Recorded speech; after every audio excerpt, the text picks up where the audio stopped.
saya bukan mau bela Jokowi, tapi kalau semua masalah kayaknya ditimpahin dengan Jokowi, kok kayaknya Jokowi ini kayak sampah gitu loh.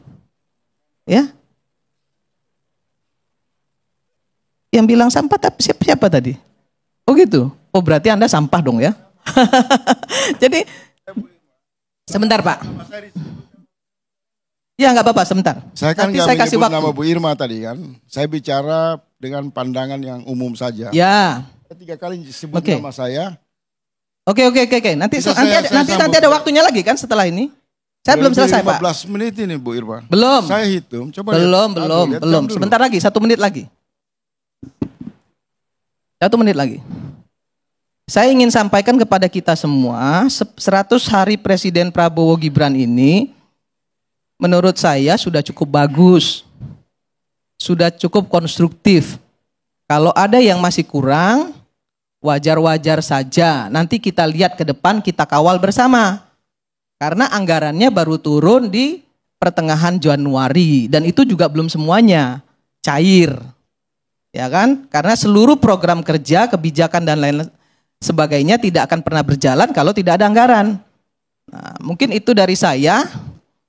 Mudah-mudahan ya dengan apa yang kita sampaikan semua tadi bermanfaat bagi masyarakat Indonesia, bagi pemerintah, menjadi kontrol juga untuk kita semua. Terima kasih, saya tutup dengan wallahul muwaffiq ila aqwamit thoriq. Assalamualaikum warahmatullahi wabarakatuh. Pak Kadek, bisa izin sebentar tanggapi karena dua pembicara Bang Andi sama Bang Irma itu fokus ke saya. Sebentar ya, boleh tapi izin pendek aja. Jadi ada 2 poin penting yang saya tegaskan sebagai satu pesan yang objektif. Tadi saya mengatakan bahwa saya melihat ada satu fenomena, tindakan yang fenomenal. Usai Prabowo itu dilantik, situasi stabilitas politik nasional sangat damai. Itu saya buka di data dari peralihan kekuasaan sejak pasca reformasi.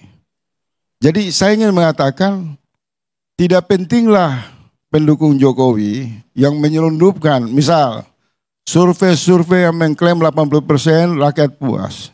Sejak awal dia dinyatakan terpilih, dilantik, dan sampai hari ini rakyat sangat senang sama Prabowo. Kalau saya mengatakan Jokowi sampah, jangan tersinggung, itu bahasa yang umum di media sosial. Kenapa sampah?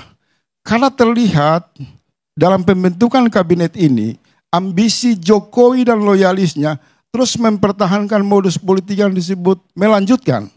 Sebentar Bu Irma, jangan emosi. Tenang. Mencoba membangun satu narasi daur ulang selama pasca pelantikan, sebelum pelantikan ya, pasca kemenangan Pak Prabowo, bahwa ada soliditas, keakraban, semangat yang kuat antara hubungan Pak Prabowo dengan Jokowi. Sementara akal sehat publik dalam perbincangan di seluruh kanal media sosial melihat memang ada sampah di kabinet Prabowo. Saya beri contoh tadi, sampah lewat Menteri Kelautan. Dalam kasus pagar, pembongkaran pagar laut. Rakyat menyimpulkan hambatan, resistensi yang menghadang Prabowo, yaitu kelompok Jokowi, para loyalisnya. Itu perbincangan di ruang publik. Yang ketiga, saya tambah, itu baru Andi, belum masuk ke Bu Irma. Belum ya, nanti saya tambahin lagi. Saya masih di Bu Irma. Tolong kawan-kawan di DPR harus hilangkan semangat dukungan terhadap eksekutif. Maka tadi di awal saya mengatakan belum ada sampai hari ini rekomendasi resmi atas nama partai politik untuk memotret apakah ada harapan pemerintahan Prabowo, apakah ada progres, apa-apa saja yang harus diperkuat, apa-apa saja yang masih kurang. Dalam konteks ini saya masih melihat Bu Irma itu semangatnya Jokowi. Kalau dalam trias politik, peran DPR itu harus mengeluarkan data. Data secara objektif mengatakan bahwa kabinet Bapak Prabowo ini harus dievaluasi secara serius. Misal, saya mau kasih contoh. Ada sebentar Bu Irma, izin saya berbicara.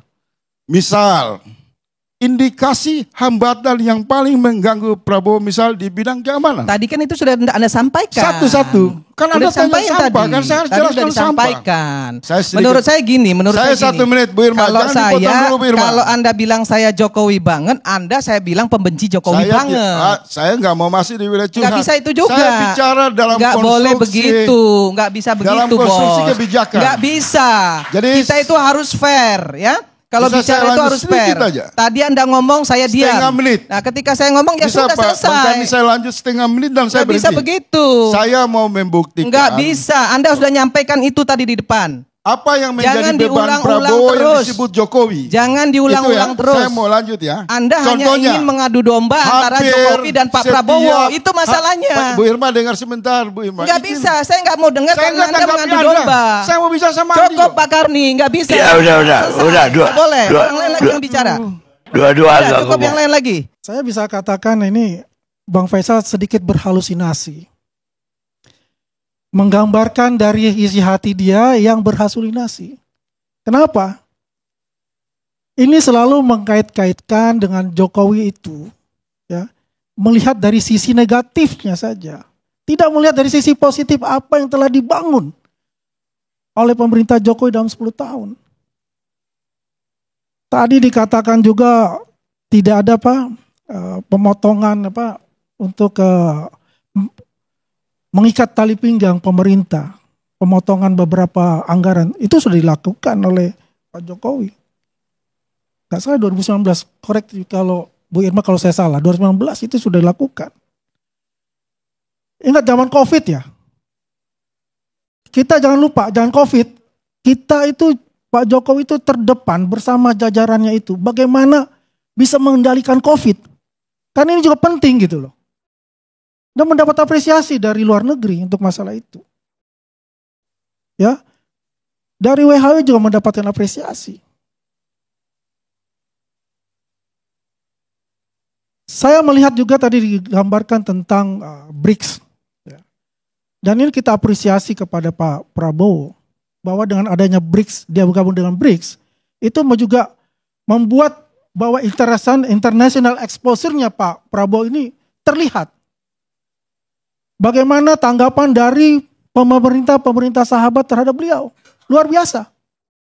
Yang terakhir di India bagaimana? Di India begitu hebatnya beliau, ya, bersama-sama dengan Presiden India. Jadi tamu nomor 1 di India. Ini tidak bisa dinafikan itu juga. Kalau korelasinya tadi dibilang dengan geng Solo, ini geng yang mana? Saya tanya geng kelinci. Kalau kita makan bakmi ayam geng kelinci, ini geng Solo yang mana? Disebutkan. Semua kabinet yang dibentuk itu melalui proses-proses. Dan juga yang dipilih oleh Pak Jokowi itu yang terbaik buat Pak Jokowi. All President Man. Apa yang dipilih oleh Pak Jokowi itulah adalah yang dipertanggungjawabkan oleh Pak Jokowi. Dan hasilnya apa? Kita juga lihatlah. Pembangunan itu ada kok. Dan itu juga diakui oleh negara-negara asing untuk itu. Tidak ada geng Solo itu. Yang ada itu All President Man. Pak Jokowi. Yang dimana di dalamnya 2019 Pak Prabowo Subianto bergabung di sana sebagai Menteri Pertahanan. Dan disitulah beliau belajar bagaimana menjadi seorang presiden next. Bagaimana menjadi seorang negarawan. Bagaimana belajar tentang kesuksesan-kesuksesan yang dilakukan oleh Pak Jokowi. Kita lihat. Dan itu diapresiasi oleh masyarakat juga. Apa buktinya diapresiasi? 100 hari. Ya dalam kabinet yang tidak ada 100 hari, 200 hari, 300 hari. Tapi di dunia internasional ya. Setiap pemerintahan itu ada indikator untuk itu. Kalau kita bicara 100 hari, 80,9% ini sangat luar biasa. Dalam 100 hari ini, Pak Prabowo bisa mencanangkan dan menghemat 36 triliun dalam waktu 2 bulan. Dan bagaimana para jajaran beliau membantu Pak Presiden Prabowo, ya, mewujudkan semua program-program itu sangat luar biasa. Kita harus apresiasi. Banyak kementerian yang hebat-hebat loh. Kementerian Tenaga Kerja. Bagaimana Bang Noel terjun langsung, diinstruksikan dan juga terjun langsung untuk masalah Sritek dan lain sebagainya. Bagaimana Kementerian Pertanian yang memang itu sarang mafia. Di situ banyak kali mafia di Kementerian Pertanian. Disikat oleh Menteri Pertanian. Ya. Bagaimana di sana tata laksana pupuk? Ada 27 perusahaan pupuk loh. Itu kan disidik. Ya, dilaporkan nanti sama Kementerian Pertanian itu. Itulah yang menghambat, ya, itulah yang menghambat pelaksanaan swasembada pangan nantinya. Sebetulnya itu kita tidak boleh ada impor lagi kalau bicara masalah swasembada pangan. Kita tidak boleh ada impor. Nah, makanya di dalam program Pak Prabowo itu, ya disebutkan tahun 2025 ini adalah swasembada pangan, beras, jagung, gula dan garam. Diusahakan tidak ada impor lagi itu. Karena ketahanan pangan dalam cita-citanya Pak Prabowo ini harus diwujudkan. Nah, kita nggak boleh bersikap pesimistis di sini, ya. Karena kalau saya lihat apa yang dikatakan oleh Abang Faisal Asgab, ini sangat pesimis untuk bicara ini.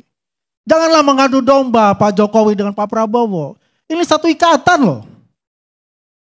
Adanya Prabowo bisa jadi presiden juga, dia tidak terlepas juga. Ada peran Pak Jokowi di dalamnya gitu loh. Kesuksesan yang ada itu ada. Mereka nih negarawan-negarawan yang hebat untuk saat ini di Indonesia. Terlepas dari kekurangan-kekurangan yang ada.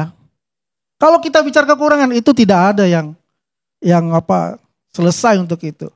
Kalau kita berpikiran negatif, pasti bawaannya negatif terus.